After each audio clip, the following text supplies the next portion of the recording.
आज हम लोग जो समझना चाहते हैं, जिस विषय को समझना चाहते हैं, वो ये देखना चाहते हैं कि आज हम जी कैसे रहे हैं। आज हम जी रहे हैं एजम्पशंस के आधार पर। एजम्पशंस कैसे?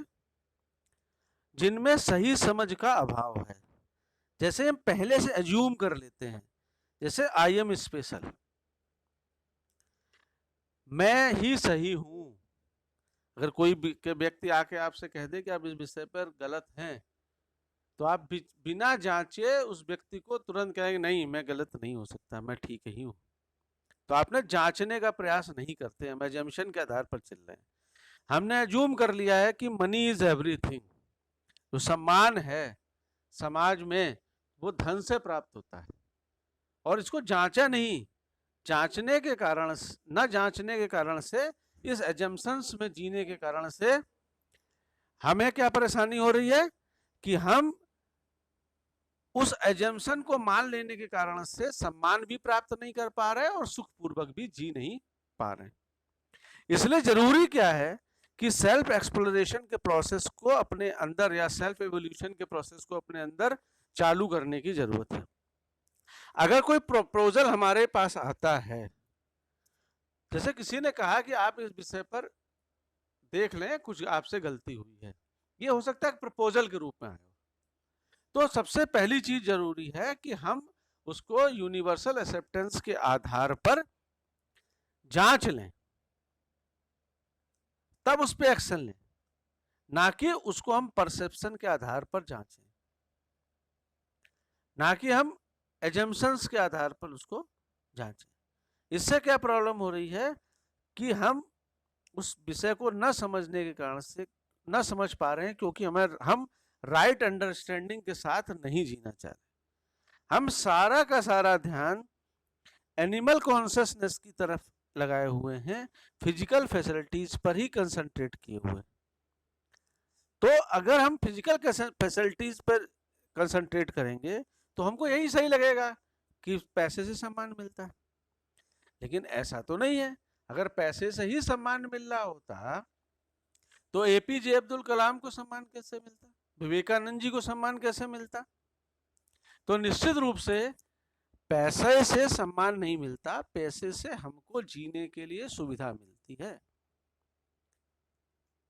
और जरूरी क्या है कि किसी भी विचार को हम राइट अंडरस्टैंडिंग के आधार पर जांचें, समझें, और जब हमारे अंदर सही समझ होगी तो हम निश्चित रूप से सही रिलेशनशिप में, उस समझ के आधार पर रिलेशनशिप में भी जाएंगे और आवश्यकता के अनुसार धन का उपार्जन भी करने वाले हैं। हॉलिस्टिक अप्रोच क्या है कि हमारा जो भी विचार है, वो डेवलपमेंट है, वो सही समझ के आधार पर होना चाहिए। We need to develop the right understanding. अगर हम राइट अंडरस्टैंडिंग डेवलप करेंगे रिलेशनशिप और फिजिकल फैसिलिटीज में, तो हमारे को क्या प्राप्त होगा? हमारी सही समझ होगी, उससे हमें हार्मोनी में जीने को होगा। और हार्मोनी किस में? Harmony in human being, harmony in family, harmony in society, and harmony in nature and existence के साथ। फिर हम एक हार्मोनी में जिएंगे, और उस हार्मोनी में जीने के लिए जो स्किल की रिक्वायरमेंट है, वो स्किल हम अपने अंदर डेवलप करेंगे, और उससे हम फिजिकल फैसिलिटीज को जरूरत के अनुसार प्राप्त करेंगे और म्यूचुअल प्रॉस्पेरिटी में जिएंगे। अगर हमारी सही समझ होगी संबंधों में, तो निश्चित रूप से दूसरा भी हमारे साथ खुशपूर्वक जिएगा, म्यूचुअली हैप्पीनेस में जिएगा।